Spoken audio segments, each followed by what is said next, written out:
За сайн бацхан хүмүүстээ та бүхэндээ өнөөдрийн мэндийг хүргэе. За өнөөдрийн үзэх бид бүхний сэдэв бол Монголд ардчилсан хувьсгал эхэлсэн гэсэн хичээл байна. За энэхүү хичээлийн хүрээнд бид бүхэн социалист систем задруу унсны дараагаар манай улс оронд нийгмийн байдал хэрхэн эргэв, за ардчилсан хувьсгалын өрнөл хэрхэн явагдсан талаар танин мэдгэнэ.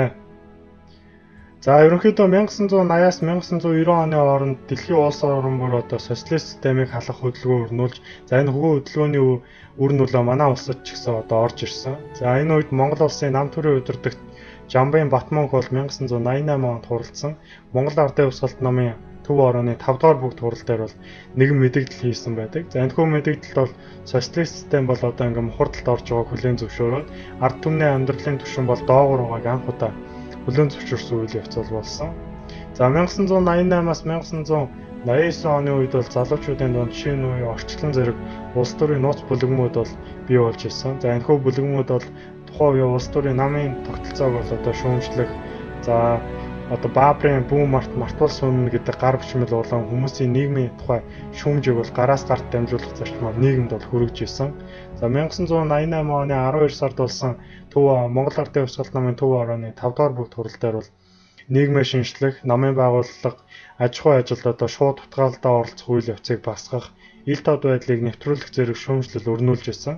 За гэтэл энэхүү шүүмжлэл бол одоо яг амьдралд хэрэгжих үйл явц нь харьцангуй удаан байсан гэж үздэг. За энэ үед бол урт цагааны гудамжны шар дэлгүүр дээр нэгэн одоо ийм хуулах бичиг бол наагдсан байт юм байна. За энэ хуулах бичигний одоо хэсгээс уншиж сонирхуулахад мах олдохгүй, за идэх уух юм бол ховорцсон, хүнд хэцүү амьдарч байна. Энэ улс орон юу болоод байна? Нам цэцэг бол одоо ямар нэгэн арга хэмжээ авахгүй байна гэдэг ийм хуулах бичгийг бас нааж ирсэн юм байна. За 1989 оны эхээр нийслэлийн гудамж талбайд наасан ухуулах хуудсуудад тухайн үеийн намын үйл ажиллагаа, төрийн бодлогыг хурцаар шүүмжилт, ардчлал олон ургалж үзэл, хүний эрхийг бол шаардсан нь улс төрийн шинэ үе бүлгэмийн бол одоо хэрэгжүүлж ирсэн үйл явц гэж үздэг. За энэ шаардлагын хариуд бол 2 сард нам засгийн одоо үнэн сонинд бол хүний эрхийн түгээмэл томхогдлыг нийтлснээр Монголын олон ард одоо анх удаага тийм хүний эрхийн талаар ойлголтыг авсан байдаг. За 1989 оны 11 сард Монголын хувьсгалт залуучуудын эвлэлийн төв орооноос зохион байгуулсан залуу уран бүтээлчдийн улсын 2 дугаар зөвлөгөөн болсон. За энэ үйл явцаас төв дуудлагуу 12 сарын 9-ний өдөр бол цоошин улс төрийн олон нийтийн байгууллага болох Монголын ардчилсан холбоо байгуулагдсан байдаг. За энэхүү зурган дээр бол одоо тухайн үеийн Монголын ардчилсан холбооны их хурлын тэргүүлэгч гишүүд, за хурлын үйл явц процессыг бол энд харуулсан зураг байна. За Монголын ардчилсан одоо энэ холбооны анхны ерөнхий зохицуулах зөвлөлийн гишүүнээр Амар санаа, Батүл, Бэлэгт, Баасан, Зориг, Нэмсүрэн, за Нинж, Сосор бором, Сүхбаатар, Элбэг дорж, Инхол, Инх түвшин, Инхбаатар, Бошгот, Инхээ нарын 15 хүнийг бол сонгосон байдаг. За 12 сарын 17-ны цуглааны дараа болсон ерөнхий зохицуулах зөвлөлийн хурлаар эс зоригийг бол ерөнхий зохицуулах зөвлөлийн хорооны ерөнхий зохицуулагчаар бол сонгосон байдаг. За тухайн үеийн нам төрийн удирдлагууд Монголын ардчилсан холбоог бол одоо бүгд найрамдах Монгол ард улсын үндсэн хуулиар зөвшөөрсөн олон нийтийн байгууллага биш гэж үзэж байсан учраас тухайн хүмүүсийг одоо хүлээн зөвшөөрөхгүй, албан ёсны улс төрийн шаардах бичигт нь одоо хариу өгөхгүй удааж ирсэн ийм үйл явц болж ирсэн. За энэхүү зурган дээр бол тухайн үеийн Монголын ардчилсан холбооны анх дахь их хурлын тэргүүлэгч гишүүд бол одоо хуралд оролцож буй хүмүүсийн үйл явц бол харагдаж байна. За энэхүү бичлэг дээр бол тухайн үеийн Монголын ардчилсан холбооны үеийн тэргүүлэгч зөвлөлийн гишүүдээ одоо танилцуулга бол энэхүү бичлэгэн дээр бол гарнаа. Энэхүү бичлэгийг бөөнөрөө хүлээн авч үзцгээе. Манай нэвтрүүлгийн үзэгчид маань ихний зэрэг өөрсдийн тэр болгон санаатайгаа уулзаж бүгдээрээ танилцуулж байна. Тэгэхээр би бол одоо ардчилсан холбооны тэргүүлэгч гэдэг ерөнхий зөвлөлт зориг байна. Монголын холбооны ерөнхий нэгдсэн бол Монголын холбооны тэргүүлэгч ерөнхий зөвлөлт Монголын холбооны ерөнхий зөвлөлт Монголын холбооны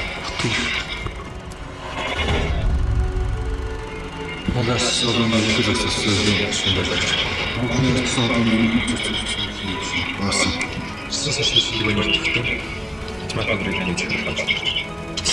төлөвлөгөөний нислэг зөвлөлийн гишүүн багтаа. шуурга хамаагүй гэсэн үг байна.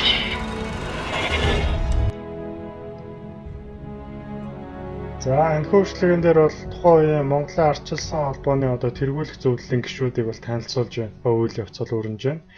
За тухайн үеийн нам төр бол одоо энэ яг Монголын ардчилсан холбоог бол одоо хүлээн зөвшөөрөхгүй, шаардах хүчигд нь одоо хариу өгөхгүй удаж байсан. За иймд бол Монголын ардчилсан холбоо өргөн барих бичгийнхээ хариуд шаардаж нийслэлд ухуулах хуудаснах олон 10,000 хүн оролцсон цуглаан бол зохион байгуулж эхэлсэн. За энэхүү цуглаан бол тасралтгүй өрнөж байсан. За мөн энэ үед бол Монголын ардчилсан холбооны салбар зөвлөлүүдээ бол одоо орон нутаг аймаг сум дуудуудаа одоо нээж исэн ийм үйл явц болж исэн байна. За Монголын ардчилсан холбоо байгуулагдсаны дараа 1989 оны 12 сард ардчилсан социалист хөдөлгөөн, 1990 оны 2 сард шин дэвшүүлэлтэд холбоо шинээр бол үүсгэн байгуулагдсан байдаг. За эдгээр хөдөлгөөн холбоог Хатанбаатар, Батсүх нар бол удирдах байсан байна. За Монголын ардчилсан холбоо анхны цуглаанаа зохион байгуулж ардчилсан явцад эхэлснийг бол зарласан. Эхний цуглаанд бол 300 шахуу хүн сайн дурын үндсэн дээр бол оролцсон байдаг. Оролцогчид нийт 13 зүйл бүхий улс төрийн шаардлага тавьсан. Өргөн барих бичгийг бол одоо эрх баригч намд бол хөргүүлсэн байдаг. 1989 оны 12 дугаар сарын 10-нд олон улсын хүний эрхийн өдөр бол энэхүү анхны цуглаанаа бол хийж исэн байдаг юм. За Монголын ардчилсан холбооны улс төрийн шаардлага юу гэж байваа? Энд одоо ямар шаардах одоо зүйлүүдийг оруулсан бэ гэдэг талаар хэдүүлээ судлаа. За бүгд найрамдах Монгол ард улсын үндсэн хууль дараах өөрчлөлтийг оруулах. Намаас төр засгийн үйл ажиллагааг шууд удирдан чиглүүлэх замаар нөлөө үзүүлэх явдлыг зогсоож, улс төрийн амьдралыг олон намын системийн үндсэн дээр зохицуулах зарчмыг хууль эрхийн баталгаатай болгож, ардын их хурлаас намын тухай хууль боловсруулан гаргахыг бол шаардсан байдаг. За тухайн энэ анхны чагсаалт цуглаан дээр бол одоо ардчлалын дууш буюу цогц сайхны хонхны дууг бол тухайн үеийн жагсагчид бол дуулж байсан. За хоёр дахь зүйл нь болохоор хүний эрхийн түгээмэл тунхаглалт тодорхойлсон хүн ард иргэдийн дархан эрхийг төр засаг намын үйл ажиллагаанд дээдлэн хүндлэх зарчмыг бол хатуучаан цахих ёстой гэдэг ийм зүйлийг бол бүлээн зөвшөөрлөхийг мөрдүүлэхийг бол хүсэж байсан. За гуравт нь бүгд найрамдах Монгол ард улсын ардын их хурлыг байнгын ажиллагаатай парламентын хэлбэрт оруулж түүний дэргэд хүний эрхийг хамгаалах ардын сонгуульт зөвлөл байгуулахыг шаардаж байсан. Дөрөвдөх нь үндэсний эрх ашигыг хүндсэн нийгэм улс төр эдийн засгийн асуудлыг бүх ард нийтээр одоо хэлэлцэх, орон нутгийн эрх ашигыг хүндсэн асуудлыг тухайн нутаг дэвсгэрт амьдарч байгаа хүмүүс өөрсдийн одоо саналаар шийдэх ийм байдлыг хангаж өгөхийг бол шаардаж байсан байгаамаа. За тэгээ 1989 оны 12 дугаар сарын 10-нд цуглаанд оролцогчдоос тухайн үеийн нам төрийн эрх баригчдад өргөн барьсан бичгээс гэж. За энэхүү жагсаал цуглаан бол одоо тухайн үеийн анхны жагсаал цуглааны үе байна. За энэхүү жагсаал дээр нэгэн одоо онцлог үйл явдал байсан нь юу вэ гэхээр хонхны дуу гэдэг зүйл байгаа. За энэхүү хонхны дуудаар уртгаар намайг зовоон хэлэх үгийг минь богдуулж харах нүдийг минь халахлан аз болж хонх дуугарлаа арай ядан нойрноос сэрлээ хонхны дуу биднийг сэрээ хонхны дуу биднийг сэрээ гэж одоо дуулж ард иргэдэг одоо урайлж ирсэн үйл явцаас болж ирсэн байгаа. За энэхүү зурган дээр бол та бүхэн харж байна. Энэхүү дуугаа дуулаад ерөнхийдөө бол эв нэгдлийн төлөө бол хүмүүс нэгдсэн үйл явц өрнүүлж байна. За та хэд сонирхуулах зарчмаар энэ хонхны дууны эхний хэсгийг хүчин та хэд сонсгоё.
За энэхүү социалист системийн уналтаар Монгол улс мөн ялгаагүй одоо нийгмийн хүсэл шаардлагаар дараагийн одоо тийм хөгжлийн гарцыг бол хайх болсон.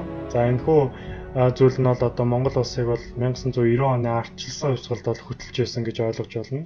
За тэгээд өнөөдрийн хичээлийн сэдэв бол ардчилсан хувьсгалын яг өрнөл хэсэг рүү орохын өмнө за яг хэрхэн тавигдсан энэхүү үйл явц одоо хэрхэн өрнөх вэ гэдгийг хэдүүлээ дараагийн хичээл дээр бол судална. За багш нь гэрийн даалгаварт бол та сурах хүчиг болон за интернет орчин өөр нэмэлт ном зохиол ашиглан энэхүү хичээлээ дэлгэрүүлэн судлаад бичиж тэмдэглэх даалгаврыг бол өгч байна.